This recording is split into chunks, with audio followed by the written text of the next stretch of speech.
काकभुशुंडीची गोष्ट। हिमालयात काकभुशुंडी ताल नावाचं एक तळ आहे।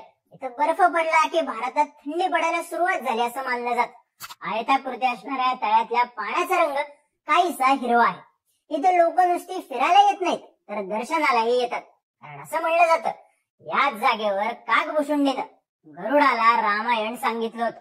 काकभुशुंडी म्हणजे माणसाचा चेहरा आणि कावळ्याचं शरीर असलेलं रामचरित मानस मधलं एक पात्र, ज्याची ओळख फक्त कलियुगातला सगळ्यात ज्येष्ठ प्राणी म्हणून नाही तर 11 वेळा रामायण आणि 16 वेळा महाभारत बघणारा टाइम ट्रॅव्हलर म्हणूनही आहे। काय आहे काकभुशुंडीची गोष्ट पाहूयात या व्हिडिओ मधून। काकभुशुंडीचा उल्लेख सापडतो संत तुलसीदास यांनी लिहिलेल्या रामचरित मानस मध्ये आणि इतर अनेक कथांमध्ये। रामचरित मानस मधल्या कथेनुसार काकभुशुंडी हा एक साधा व्यक्ती होता। तेव्हाच्या वर्णव्यवस्थेनुसार तो शूद्र जातीचा होता। प्रचंड बुद्धिमान असणारा काकभुशुंडी शंकराची आराधना करायचा। शंकरावर त्याची प्रचंड भक्ती होती। शिव हीच जगातली सर्वोच्च देवता आहे असा त्याचा समज होता। त्यात काकभुशुंडीचे जे गुरु होते ते वैष्णव पंथातले होते, ते विष्णूची आराधना करायचे। असाच सल्ला त्याने आपला शिष्य काकभुशुंडीलाही दिला, पण काकभुशुंडी मात्र त्यांच्यावर चिडला। विष्णूची आराधना करायला नकार देत त्यानं आपल्या गुरूंचा तिरस्कार करायला सुरुवात केली। सोबतच तो विष्णूचाही तिरस्कार करायला लागला। मग ही गोष्ट जेव्हा शंकराला समजली तेव्हा त्यांनी आपला भक्त असूनही विष्णूचा तिरस्कार करणाऱ्या काकभुशुंडीला शाप दिला, तू पुढचे 1000 जन्म साप म्हणून जन्माला येशील। काकभुशुंडीनं गयावया करत शाप मागे घेण्याची मागणी शंकराकडे केली। शंकरानं शाप मागे घेतला नाही, उशापही दिला नाही, पण एक आशीर्वाद मात्र दिला की हे 1000 जन्म संपले की तू ऋषी म्हणून जन्माला येशील आणि रामभक्त होशील। रामचरित मानस मधल्या कथेनुसार काकभुशुंडीचा पहिला जन्मही अयोध्येमधलाच होता आणि सर्पयोनी मधले 1000 जन्म संपल्यानंतर काकभुशुंडी पुन्हा अयोध्येमध्ये जन्माला आला। या जन्मात त्याला लोमश ऋषी नावाचे गुरु भेटले। त्यांच्याकडून काकभुशुंडी दीक्षा शिक्षण घेत होता, पण लोमश ऋषी निर्गुण पुजारी होते, ते मूर्ती पूजनाला प्रमाण मानत नव्हते। काकभुशुंडीनं यावर आक्षेप घेतला आणि लोमश ऋषींचा तिरस्कार करायला सुरुवात केली।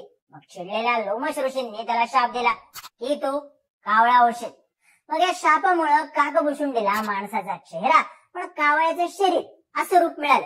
त्यामुळेच काकभुशुंडी हे नावही मिळालं असाही उल्लेख असल्याचं सांगण्यात येतं। असं म्हणतात की हे सगळं रामाचा जन्म व्हायच्या आधी घडलं होतं। त्यामुळे जेव्हा रामाचा जन्म झाला तेव्हा काकभुशुंडीनं कावळ्याच्या रूपात रामाचा जन्म पाहिला। रामाला मोठं होताना पाहिलं।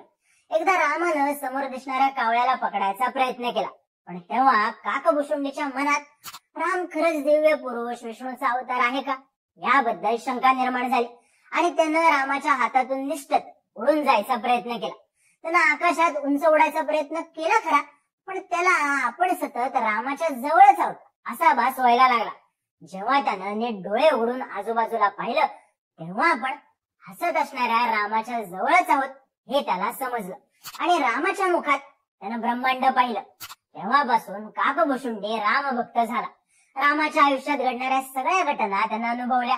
राम हा विष्णूचा अवतार असल्यानं शंकराच्या आशीर्वादानुसार काकभुशुंडी विष्णू भक्तही झाला। रामचरित मानस मध्ये असं सुद्धा लिहिण्यात आलंय की या रामभक्तीच्या बदल्यात रामानं काकभुशुंडीला वरदान दिलं की मी तुला मोक्षाची प्राप्ती करून देईन। पण त्याच वेळी काकभुशुंडीनं वरदान मागितलं की मला या कावळ्याच्या रूपातच राहायचं आणि पुन्हा पुन्हा विष्णू अवतारही बघायचंय। त्यामुळे रामानं मोक्ष प्राप्ती ऐवजी काकभुशुंडीला तुला हवं तेव्हा रामायण आणि महाभारत अनुभवता येईल, कलियुगाच्या अस्तापर्यंत तू पृथ्वीवर राहशील, तुला भूतकाळ आणि भविष्यकाळ दोन्ही बघता येतील असं वरदान दिलं। साहजिकच काकभुशुंडी अमर झाला, पण त्याचं हे अमरत्व सप्तचिरंजीवींमध्ये गणलं जात नाही, कारण अमरत्वाचं वरदान असलेले सप्तचिरंजीव हे कुठल्या ना कुठल्या कारणासाठी पृथ्वीवर आहेत असं सांगण्यात येतं। त्या उलट काकभुशुंडी मात्र फक्त विष्णूवरची भक्ती आणि विष्णू अवताराला पाहण्याचा मोह यामुळे पृथ्वीवर आहे। पण या हवं तेव्हा विष्णू अवतार बघता येईल या वरदानाचा वापर काकभुशुंडीनं कसा केला तर कथेनुसार काकभुशुंडीनं 11 वेळा रामायण आणि 16 वेळा महाभारत पाहिलं। प्रत्येक वेळी यातल्या घटना वेगळ्या होत्या। रामायण आणि महाभारताचा शेवट वेगवेगळा होत गेला। रामायण आणि महाभारत दोन्हीमध्ये जसा हनुमानाचा उल्लेख सापडतो तसाच काकभुशुंडीचाही।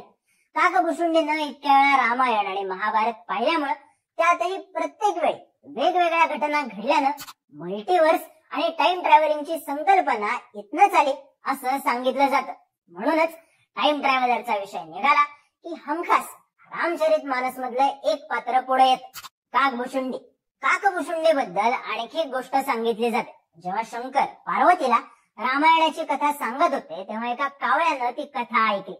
चिडलेल्या शंकरानं त्याला सर्पयोनीत जन्मण्याचा शाप दिला आणि रामभक्त होण्याचा आशीर्वाद दिला. त्यामुळे कावळ्याच्या जन्मात काकभुशुंडी पृथ्वीवर आला तेव्हा त्यानं रामकथा सांगायला सुरुवात केली. राम आणि रावण सेनेचं युद्ध सुरू होतं तेव्हा मेघनाथानं सोडलेल्या नागपाशात राम अडकला. तेव्हा गरुडानं रामाला नागपाशातून मुक्त केलं. पण जर नागपाशात अडकत असेल तर राम विष्णूचा अवतार कसा, अशी शंका गरुडाच्या मनात आली. शंकरानं त्याला काकभुशुंडीला भेटण्याचा सल्ला दिला. तेव्हा काकभुशुंडीनं गरुडाला रामकथा ऐकवली. रामायणाचा शेवटही सांगितला जो त्यानं आधीच पाहिला होता, अगदी वाल्मिकी ऋषींनी रामायण लिहायच्या आधीच. म्हणूनच काकभुशुंडीला टाइम ट्रॅव्हलर म्हणलं गेलं. आणि ज्या ठिकाणी काकभुशुंडीनं गरुडाला रामकथा सांगितली त्या हिमालयातल्या ठिकाणाला काकभुशुंडी ताल, जिथं आपल्याला जाता येतं. निसर्गाचं रौद्र आणि शांत रूप एकाच वेळी अनुभवता येतं आणि कानावर पडते. या भागात कधीच कावळे दिसत नसले तरी कावळ्याची पिसं मात्र बघायला मिळतात. हे गोड वाढवणारी आख्यायिका आहे.